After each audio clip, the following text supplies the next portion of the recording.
Hi అండి, welcome back to Durga Krishna channel.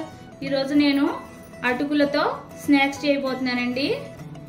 నేను ఇగోండి దలసరగా ఉన్న అటుకులు తీసుకున్నానండి.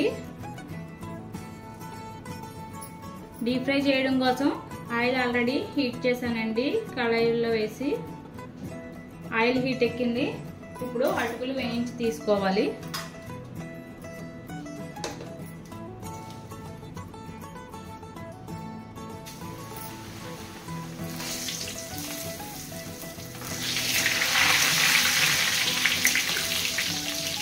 చూసారుగా, ఇలా దలసరగా ఉన్న అటుకులు తీసుకుంటేనే ఇంత చక్కగా పొంగుతాయండి అటుకులు అనేవి.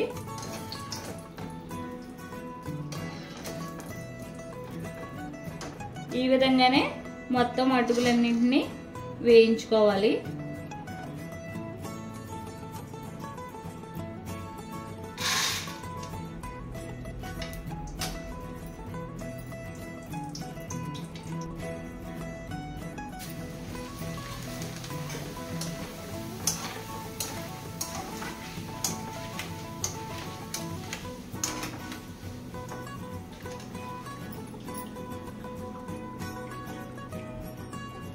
ఇదిగోనండి, ఈ విధంగా వేయించి తీసుకోవాలి. ఇలా వేయించి తీసుకున్న తర్వాత అదే ఆయిల్లో నేను వేరుశనగ గుళ్ళు కూడా వేయించి తీసుకుంటున్నానండి.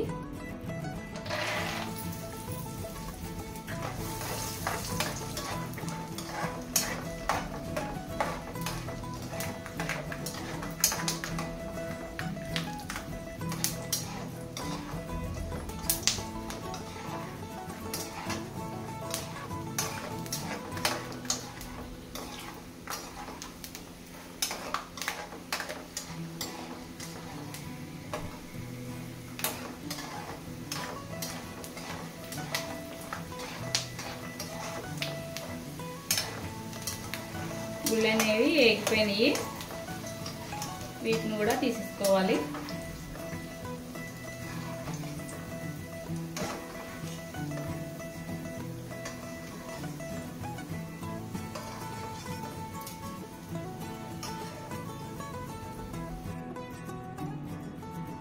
ఇప్పుడు ఈ వేయించిన అటుకుల్లో వేసేసుకుంటున్నాను ఈ గుళ్ళు అనేవి. అదే ఆయిల్లో వేపుడు శనగపప్పు తీసుకున్నానండి. దీన్నే పుట్నాల పప్పు అని కూడా అంటారు. దాన్ని కూడా లైట్గా వేయించుకొని తీసుకోవాలి.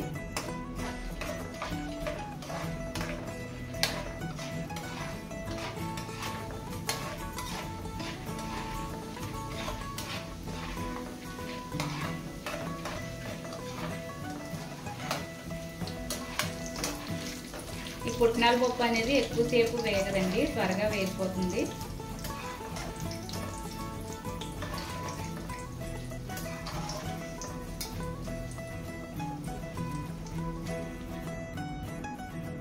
ఇదిగోనండి, ఇప్పుడు ఈ పుట్నాల పప్పు కూడా ఇందులో వేసేసుకుంటున్నాను. అదే ఆయిల్లో జీడిపప్పు కూడా వేయించుకుంటున్నానండి.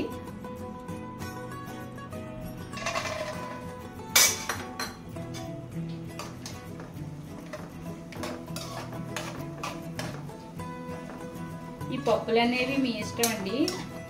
మీ టేస్ట్కి తగినట్టు ఏది కావాలితే అవి వేసి వేయించుకోవచ్చు.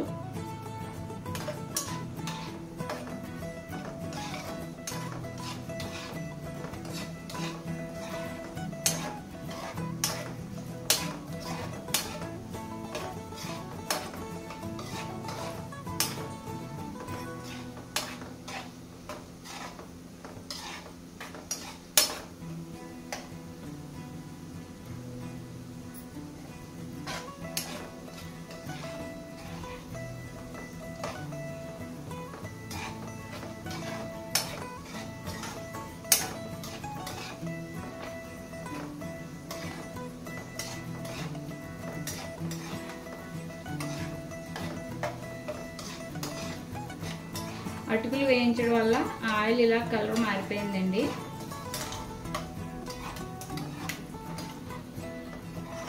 ఈ ఆయిల్ మనకి ఇంకా దేనికి వాడుకోవడానికి యూజ్ అవుతుంది.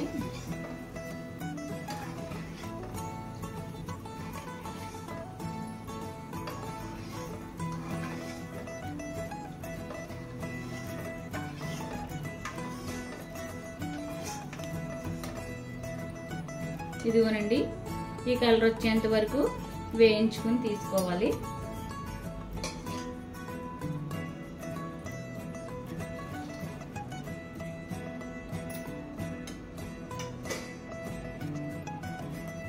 చివరగా కరివేపాకు కూడా వేసి వేయించి అందులో కలుపుకోవాలండి.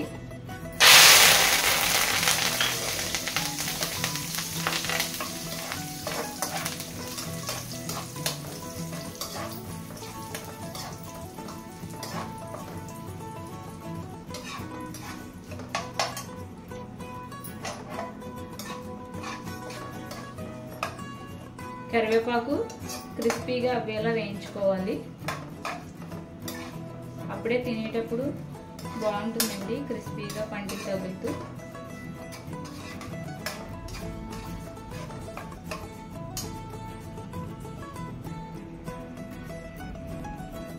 కరివేపాకు ఈ విధంగా వేగిన తర్వాత తీసి పక్కన పెట్టుకుంటున్నానండి.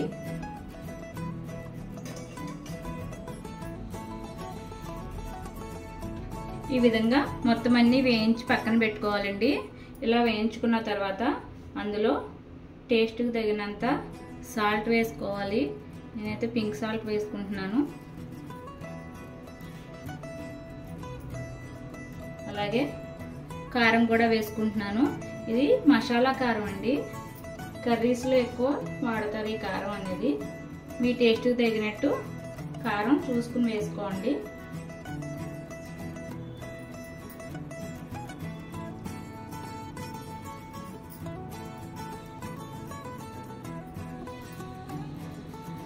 ఇలా వేసుకున్న తర్వాత వీటిని మొత్తం అన్ని కలిసే విధంగా ఒకసారి స్పూన్తో కలుపుకోవాలి.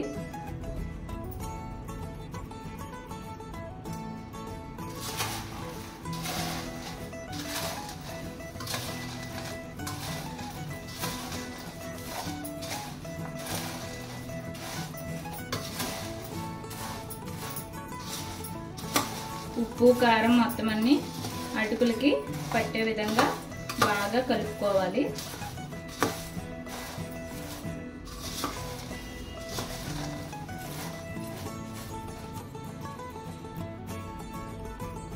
ఇదిగోనండి ఈ విధంగా కలుపుకోవాలి.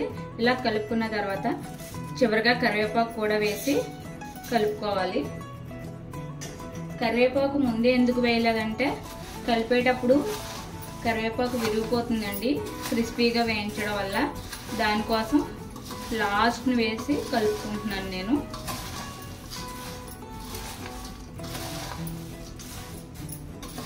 అంతేనండి, చూసారా, చాలా సింపుల్.